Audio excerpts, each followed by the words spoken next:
7-year-old Emma pressed herself against the metal barrier, her small fingers wrapped around the cold steel as thousands of people cheered around her. The Royal Guard marched in perfect formation down the wide street, their red uniforms blazing in the afternoon sun. But Emma wasn't watching the pageant like everyone else. Her eyes were locked on one guard in particular. Sergeant Thomas Mitchell walked with military precision, his tall black hat steady on his head, his rifle held at exactly the right angle. He had marched in dozens of these parades over his 15-year career. Nothing ever surprised him anymore. The crowds, the noise, the cameras, it was all routine. But then he saw her, a little girl in a yellow dress, standing perfectly still while everyone around her waved and shouted. She wasn't smiling or clapping. Instead, she was staring directly at him with an intensity that made his skin crawl. Emma raised her right hand slowly, her palm facing outward.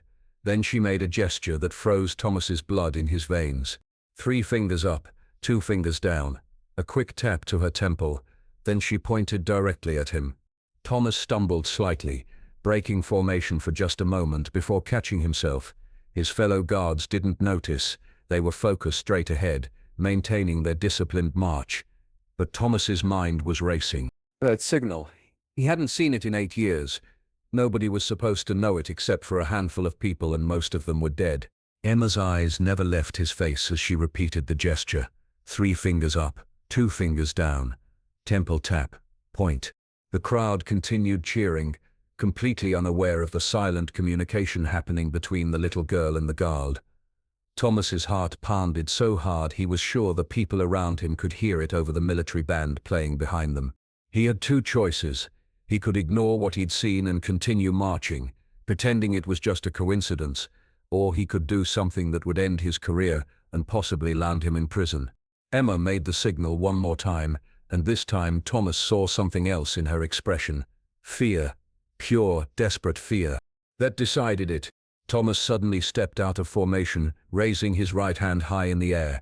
"Halt!" he shouted, his voice cutting through the music and cheers like a knife. The entire parade ground to a confused stop. The other guards looked at him in shock. The band's music died away in a series of discordant notes. Thousands of spectators fell silent, wondering what was happening. Emma didn't move. She kept staring at Thomas, her small hand still raised in that impossible signal. Thomas's commanding officer, Major Harrison, broke from his position and marched over with fury in his eyes. "Mitchell, what the hell do you think you're doing?" But Thomas wasn't looking at his superior.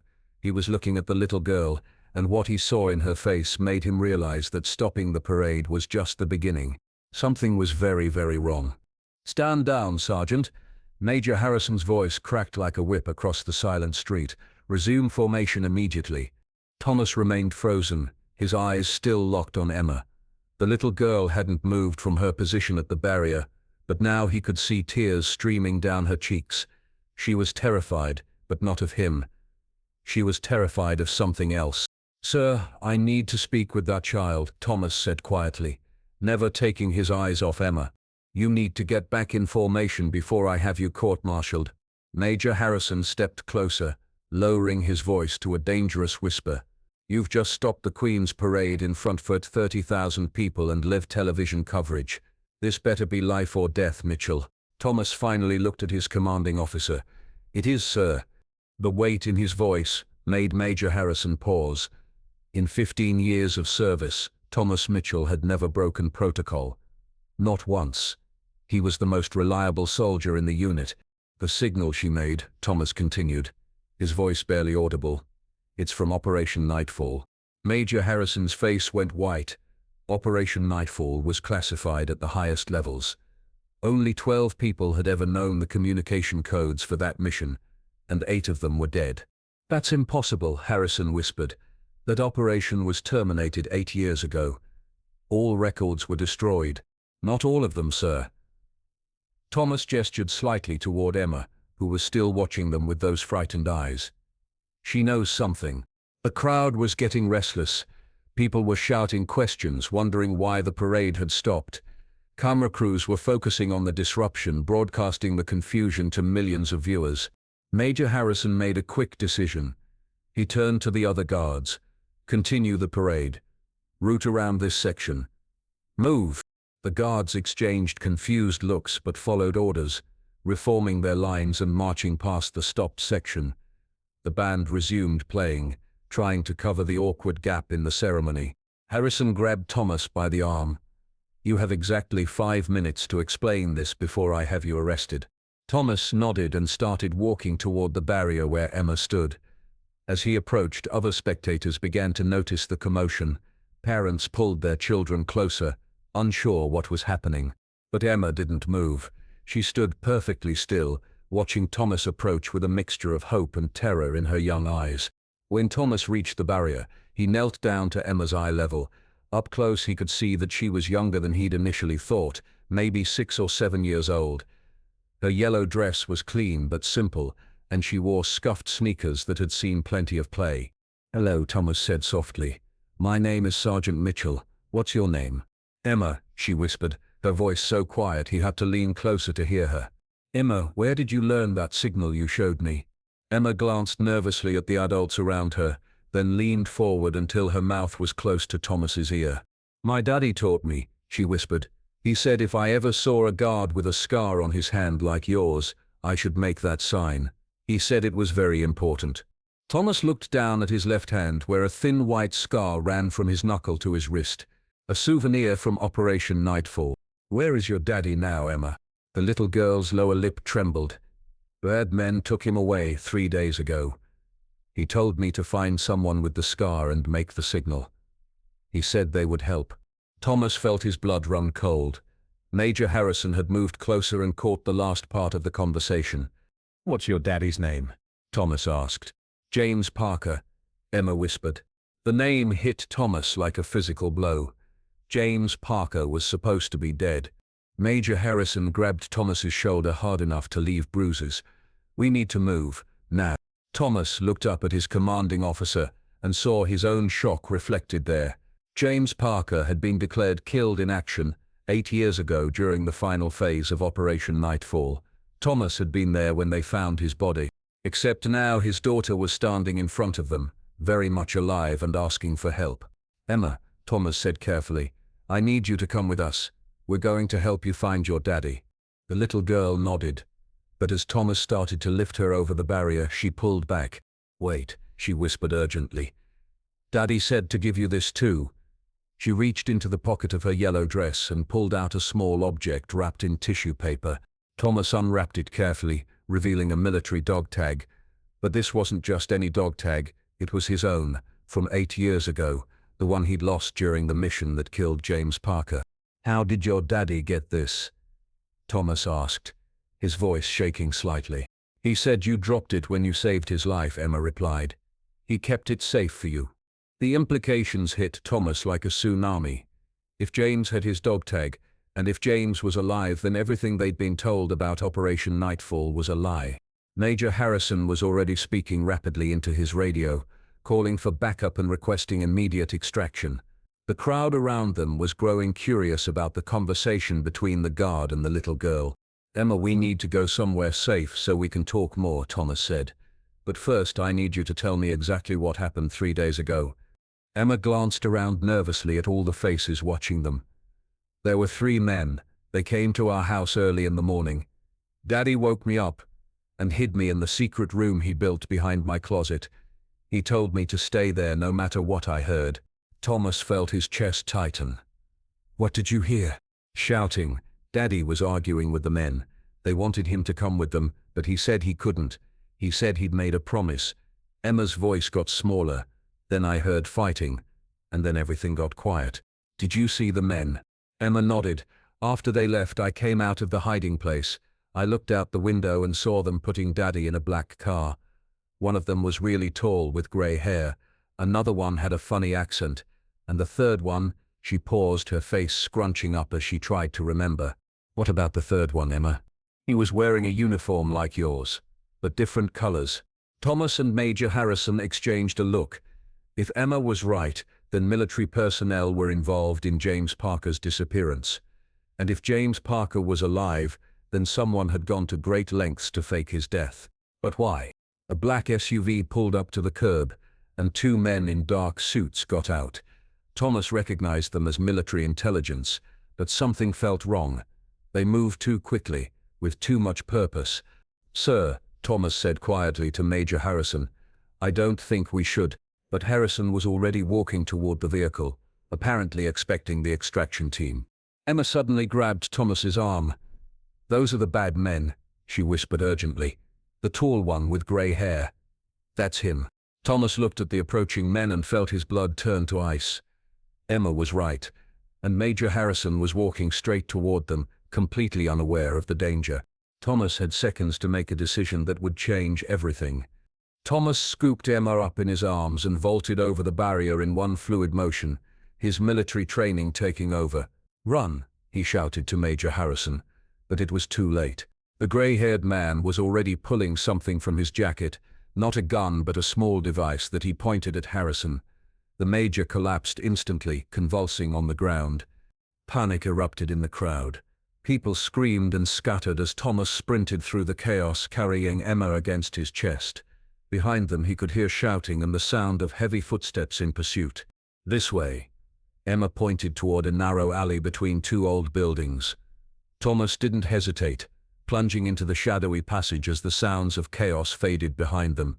The alley led to a maze of back streets in the old part of the city. Thomas's lungs burned as he ran, but he didn't dare slow down. Emma clung to his neck, surprisingly calm, a child who'd just witnessed a military officer being attacked. "Turn left here," Emma said quietly, pointing to another narrow passage. "How do you know where we're going?" Thomas gasped, following her directions. "Daddy and I used to explore these streets." He said it was important to know all the ways to hide. The pieces were starting to fit together in Thomas's mind, but the picture they formed was terrifying. James Parker hadn't been randomly targeted. He'd been living in hiding for 8 years, presumably with his daughter. But hiding from what? They emerged from the alley system onto a quiet residential street lined with old row houses. Thomas quickly checked behind them. No sign of pursuit, but that wouldn't last long. "Emma, I need you to tell me everything your daddy said about the people looking for him, everything you can remember." Emma wiped her nose with the back of her hand, leaving a small streak on her yellow dress. "He said there were bad people in the army, people who did terrible things during a secret mission. He said had proof, but if he told anyone they would hurt us." Thomas felt his heart sink. What kind of proof? Pictures and papers. He kept them in a safe place. Emma looked up at him with those serious eyes. "He said if anything happened to him I should find the guard with the scar and tell him about the Red Room." The Red Room. Before Emma could answer, the sound of engines echoed off the narrow street. 2 black SUVs turned the corner, moving slowly, systematically searching. Thomas grabbed Emma's hand and ran toward the nearest house, a 3-story Victorian with peeling paint and overgrown hedges. The front door was locked, but years of military training had taught him other ways enter buildings. They slipped around to the back, where Thomas found a window with a broken latch. He lifted Emma through first, then squeezed through the narrow opening himself. The house was clearly abandoned, filled with dust and the musty smell of neglect, but it would provide temporary shelter while Thomas figured out their next move. "Tell me about the Red Room, Emma," he said quietly, listening for sounds of their pursuers outside. Emma sat down on an old wooden crate, swinging her legs nervously. "It's not really red. Daddy just called it that because of the light. It's where he kept all the important stuff about the bad things that happened." "Where is this room?" "In our old house. But we can't go there now. The bad men know where we live." Thomas cursed silently.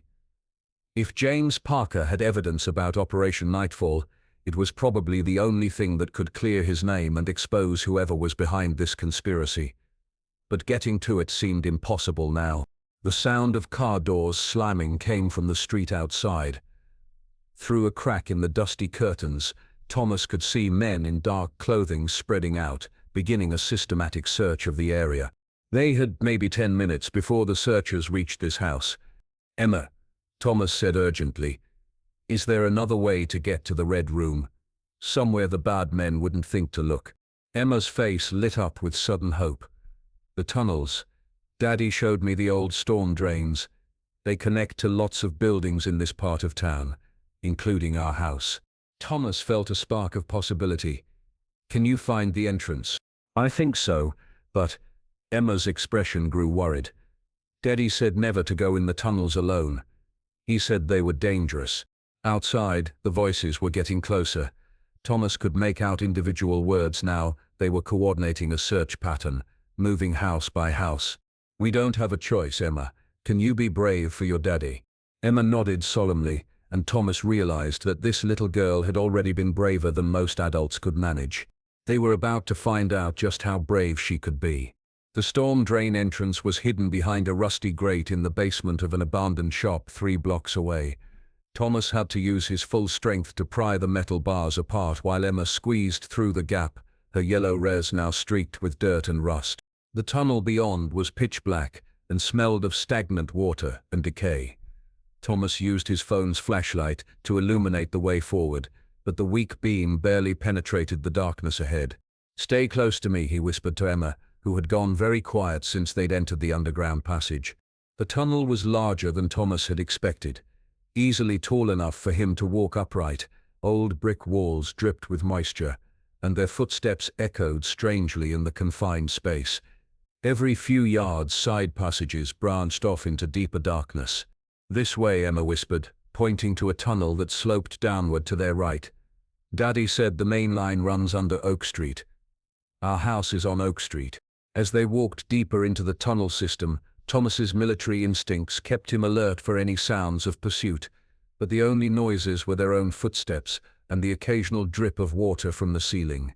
Emma, Thomas said quietly, when your daddy taught you that signal, did he tell you anything else about the mission, about what really happened 8 years ago? Emma was quiet for a long moment, carefully picking her way around a puddle of murky water. He said people died who weren't supposed to die, she finally whispered. He said some of the soldiers were told to do bad things, but they didn't know they were bad until it was too late. Thomas felt a chill that had nothing to do with the cold air in the tunnel. Did he say who gave those orders? Someone with lots of power, someone who could make soldiers disappear if they asked too many questions.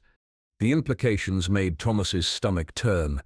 Operation Nightfall had been classified so highly that even most of the participants didn't know the full scope of the mission. Thomas had been part of a small extraction team, tasked retrieving intelligence from a hostile location. Simple and straightforward, or so he'd thought. But if James Parker had evidence that the mission involved something more sinister, and if powerful people were willing to kill to keep it secret, then Thomas and Emma were in more danger than he'd realized. A sound echoed through the tunnel behind them, the scrape of metal on stone. Someone had found the grate they'd used to enter the system. Faster, Thomas urged, picking up Emma when she stumbled over loose debris. The tunnel curved ahead, and Thomas's phone light revealed a junction where 3 passages met. Water dripped steadily from somewhere in the darkness, creating an eerie rhythm that seemed to match his heartbeat. Which way? He whispered urgently. Emma pointed to the middle passage. But we have to be very quiet now. There's a big room up ahead where all the sounds get mixed up. If the bad men are behind us, they might hear us. Thomas understood. The acoustics in underground spaces could be unpredictable, carrying sounds in unexpected directions. They moved as quietly as possible through the middle tunnel, which gradually widened into the large chamber Emma had mentioned. The space was enormous. Thomas's phone light couldn't reach the far walls or ceiling. Old maintenance equipment sat rusted and forgotten in the corners. Halfway across the chamber, Emma suddenly grabbed Thomas's arm. Listen, she breathed. Thomas stopped and strained his ears. At first he heard only the drip of water and their own breathing. Then very faintly came the sound of voices echoing through the tunnel system behind them. The pursuers had found their trail. How much farther? Thomas whispered. Not far. Maybe 5 more minutes if we hurry. But 5 minutes might be too long. The voices were getting clearer, and Thomas could make out at least 2 different speakers. Professional. Methodical. Getting closer. They hurried across the large chamber toward another tunnel opening, but as they approached it, Emma suddenly stopped. Something's wrong, she whispered. Thomas aimed his phone light into the tunnel ahead and saw what had alarmed her. Fresh footprints in the mud. Someone else had been through here recently. Someone who might be waiting for them at the other end.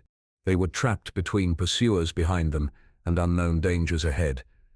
And a 7-year-old girl was depending on Thomas to keep her safe while uncovering a conspiracy that had already claimed multiple lives. The voices behind them were getting much closer now. Thomas made a split-second decision. Instead of continuing toward the tunnel with fresh footprints, he pulled Emma toward a narrow maintenance shaft that branched off from the main chamber. The opening was barely wide enough for an adult, but it might lead to an alternate route. "This isn't the way to our house," Emma whispered, but she followed without complaint. "We'll find another way," Thomas replied, hoping he was right. The maintenance shaft was cramped and uncomfortable, forcing Thomas to crawl while carrying Emma on his back. His phone light revealed pipes and electrical conduits running along the walls, some of them still humming with power. After what felt like hours but was probably only minutes, the shaft opened into another tunnel, this one newer and cleaner than the storm drains they'd been using. "I know where we are now," Emma said excitedly. "This is the utility tunnel that runs behind the shops on Oak Street. Our house backs up to the alley." They followed the tunnel until Emma pointed to a rusty ladder bolted to the wall. Above it, a manhole cover let in thin streams of daylight. "Up there," she whispered. "That comes out in the alley behind our house." Thomas climbed first, listening carefully before lifting the heavy cover. The alley was empty, except for garbage bins and the back entrances to several row houses. Emma's house was the third one from the corner, a narrow 2-story building with peeling blue paint and a small yard enclosed by a chain-link fence. They climbed out quickly, and Thomas replaced the cover as quietly as possible. Every window in the surrounding buildings seemed to watch them as they crept toward Emma's back door. "Daddy hid a key," Emma said, reaching under a loose board on the back steps. Her small fingers found a brass key taped to the underside of the wood. The house was dark and showed signs of a struggle. Furniture was overturned in the living room, and papers were scattered across the floor. Someone had searched the place thoroughly. "They already looked everywhere," Emma said sadly, surveying the damage. "But they didn't find the red room, did they?" Thomas asked. Emma shook her head and led him upstairs to a small bedroom with pink walls and toys scattered around. At first glance it looked like any little girl's room, but Emma went straight to the closet and pushed aside assigned clothes to reveal the back wall. "Daddy built this special," she said, pressing on what looked like a solid wooden panel. A section of the wall swung inward, revealing a hidden space behind the closet. The red room was barely larger than a closet itself, but it was packed with documents, photographs, and electronic equipment. A red LED light provided the illumination that gave the space its nickname. Thomas stepped inside and immediately understood why James Parker had been hiding for 8 years. The walls were covered with photographs from Operation Nightfall, but not the official mission photos Thomas remembered. These showed things that weren't supposed to happen during a simple intelligence extraction. Bodies that weren't enemy combatants. Civilians. Children.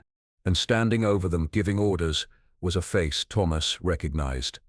Someone who had been promoted to a very high position in the military hierarchy since Operation Nightfall ended. "Oh God," Thomas whispered. Emma squeezed in beside him, pointing to a thick folder on a small shelf. "Daddy said this was the most important one. He said it had proof that the bad man lied about what happened." Thomas opened the folder with trembling hands.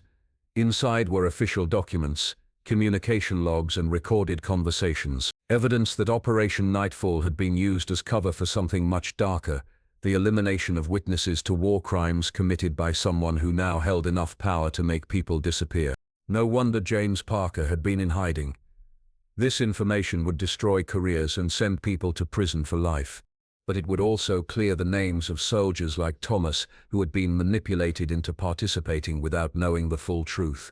A sound from downstairs made them both freeze. The front door was opening. "Emma?" a voice called out, familiar but strained. "Emma, are you here?" Emma's face lit up with joy and terror at the same time. "Daddy!" But Thomas grabbed her arm before she could run toward the voice. Something was wrong. The voice sounded like James Parker, but there was something off about it. Too controlled, too careful.